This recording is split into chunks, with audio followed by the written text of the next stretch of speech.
नमस्कार, मैं संकेत और आप देख रहे हैं एमएन टीवी।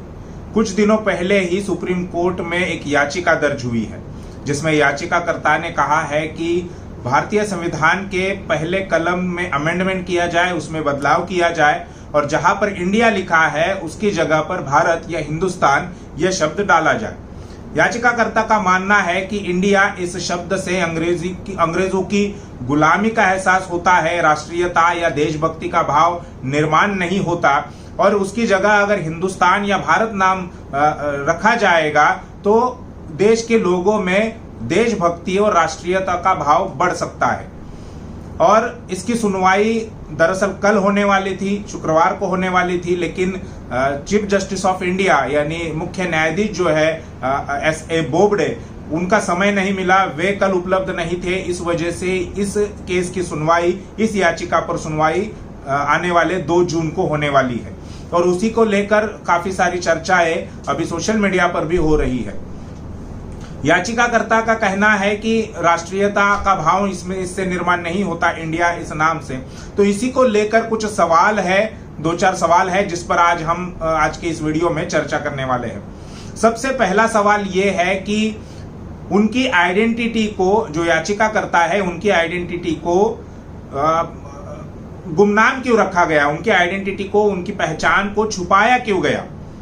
जितने ये खबर आने के बाद जितने भी वेब पोर्टल देश में चलते हैं, मराठी, हिंदी, अंग्रेजी, इन वेब पोर्टल को मैंने देखा और वहां पर कहीं पर भी उनके नाम का जिक्र नहीं है।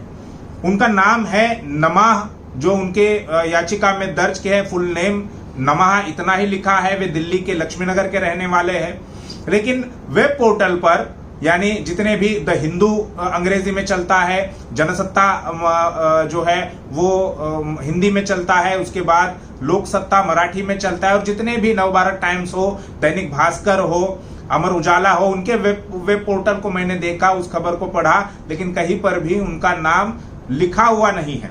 तो आइडेंटिटी को क्यों छुपाने का काम हो रहा है?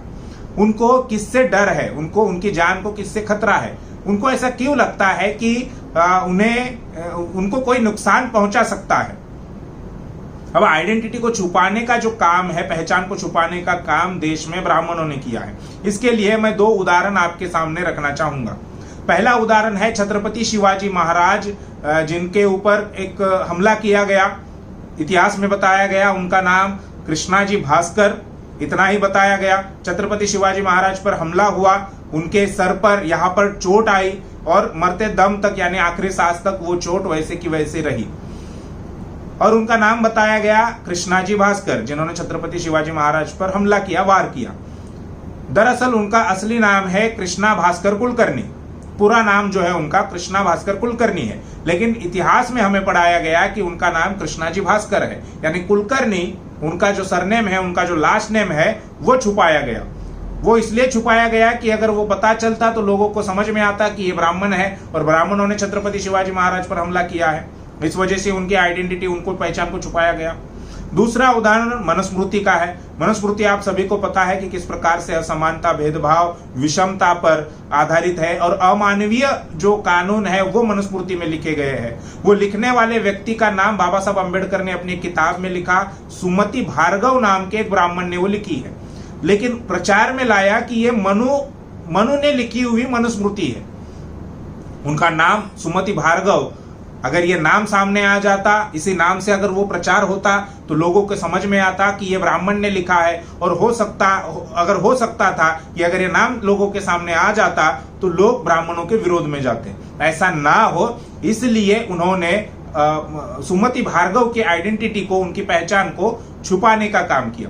और यहाँ पर भी कहीं ना कहीं ऐसा लगता है कि जैसे ब्राह्मण लोग भारतीय संविधान में बदलाव चाहते हैं, जिस प्रकार से वो अमेंडमेंट कर रहे हैं, संविधान को हाथ न लगाए बगैर भी कई सारे अमेंडमेंट, कई सारे बदलाव, कई सारे असंवैधानिक कार्य किए गए हैं और निरंतर उनका ये काम रहा है कि भारतीय संविधान में बदलाव किया जाए, उसमें उसको तोड़ मरोड़ कर उसका इस्तेमाल किया जाए। ये ब्राह्मणों की पिछले 70 सालों से अगर हम देखें, फिर वो आरक्षण का मामला हो या शिक्षा का मामला हो, स्कॉलरशिप का मामला हो, ये तमाम सारे जो बातें हैं, जो मौलिक अधिकार है, उसमें बदलाव की बात कही है।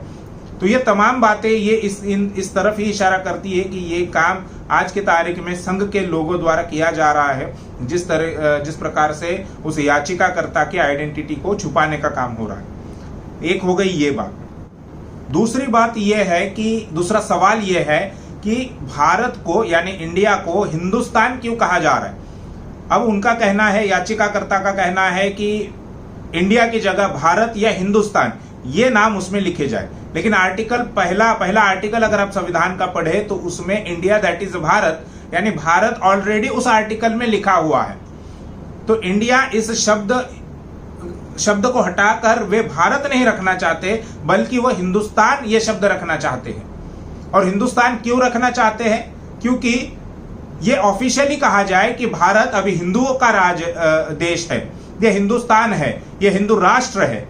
क्योंकि ये हिंदुस्तान ये जो शब्द है ये कहीं से भी संवैधानिक नहीं है, ये असंवैधानिक शब्द है। और इसीलिए भारत को बार बार जो हिंदुस्तान कहते हैं, फिर चाहे वो संघ के लोग हो, बीजेपी के लोग हो, उन्होंने अपने पार्टी का नाम भी भारतीय जनता पार्टी रखा है, ना कि हिंदुस्तान जनता पार्टी, क्योंकि उनको पता है कि हिंदुस्तान जनता पार्टी अगर रखेंगे तो वो असंवैधानिक है, भारतीय यही संवैधानिक शब्द है। लेकिन वो अपने बोलने में हिंदुस्तान इस शब्द का प्रयोग करते हैं। दूसरी तरफ मुस्लिम लोग भी अपने वक्तव्य में, अपने भाषणों में जब कभी भी वो बोलते हैं तो भारत को हिंदुस्तान ही बोलते हैं। और उनको समझाने का काम वामसेफ के राष्ट्रीय अध्यक्ष माननीय वामन मेश्राम जी लगातार कर रहे हैं। वो मुसलमानों को समझा रहे हैं कि वो भारत को, इंडिया को हिंदुस्तान ना कहें, क्योंकि भारत ये जो देश है ये सभी धर्मों के लोगों का देश है। यहाँ पर जो भी जितने भी धर्मों के लोग रहते हैं, फिर चाहे वो जैन हो, बुद्धिस्ट हो, मुस्लिम्स हो या लिंगायत हो, सिख हो, पारसी हो, इन सभी धर्मों के लोगों का ये देश है, जितने भी लोग इस देश में रहते हैं। तो केवल ये एक धर्म का, ये हिंदुओं का देश नहीं है, ये हिंदुओं का स्थान नहीं है। ये लगातार मुस्लिम लोगों को कहने की, समझाने की कोशिश, समझाने का प्रयास जो है वो वामन मेश्राम जी द्वारा लगातार चल रहा है। और वो उदाहरण देते हुए कहते हैं, वामन मेश्राम जी उदाहरण देते हुए कहते हैं कि भारत के संविधान का जो पहला कलम है, पहला आर्टिकल है, उसमें इंडिया दैट इज भारत लिखा हुआ है, यानी इंडिया को भारत कहा गया है, हिंदुस्तान नहीं कहा गया। तो उन्हें काउंटर करने के लिए हो सकता है कि इनके संघ परिवार की ये सोच हो कि इसमें हिंदुस्तान शब्द डाला जाए, ताकि ये ऑफिशियली संवैधानिक रूप से ये माना जाए और अन्य देशों को, दुनिया के लोगों को भी ये संदेश मिले कि ये भारत जो है अभी हिंदुस्तान बन गया है, यानी हिंदुओं का देश बन गया है। ब्राह्मण हमेशा ही हिंदू राष्ट्र की आड़ में ब्राह्मण राष्ट्र निर्माण करना चाहते हैं, और इसीलिए अभी वो ऑफिशियली संवैधानिक इसको मान्यता मिले, इसलिए वो हिंदुस्तान ये शब्द संविधान में डालना चाहते हैं। अब तीसरा सवाल ये है कि जो उन्होंने तर्क दिया याचिकाकर्ता ने कि इंडिया इस शब्द से गुलामी प्रतीत होती है, अंग्रेजों की गुलामी प्रतीत होती है, इससे राष्ट्रीय भाव नहीं निर्माण होता, इससे देशभक्ति निर्माण नहीं होती। तो इंडिया ये नाम कैसे बना, ये एक सवाल है जिसकी जानकारी बहुत सारे हमारे लोगों को भी नहीं है। जब हमने इस पर रिसर्च किया, जब हमने इसकी जानकारी लेने की कोशिश की, तब कुछ बातें हमारे सामने आई है जो मैं आपको बताना चाहता हूं। चंद्रगुप्त मौर्य के काल में एक ग्रीक अधिकारी, ग्रीस जो देश है वहां का एक अधिकारी भारत में आया, यानी उस वक्त भारत ऐसा एक देश नहीं था। चंद्रगुप्त मौर्य का जो शासन था, जितने भी एरिया में उनका राज चलता था, वहां पर उस जगह पर वो ग्रीक अधिकारी आया। उस ग्रीक अधिकारी का नाम है मेगास्थेनस। वो अधिकारी आया, उसने चंद्रगुप्त मौर्य के राज का मुआयना किया, वहां का कल्चर किस प्रकार से है, वहां किस प्रकार से शासन काम करता है, प्रशासन काम करता है, लोग किस प्रकार से है, वहां की संस्कृति क्या है, ये सब उन्होंने मुआयना करने के बाद उस मेगास्थेनस, इस ग्रीक अधिकारी ने किताब लिखी। किताब का नाम है इंडिका। हालांकि ये किताब अभी अवेलेबल नहीं है, लेकिन उस किताब पर जो अन्य लोगों ने किताबें लिखी वो इंटरनेट पर और मार्केट में जरूर अवेलेबल है। मूल किताब का नाम है इंडिका। इंडिका, इंडिया और इंडस ये मिलते जुलते शब्द है।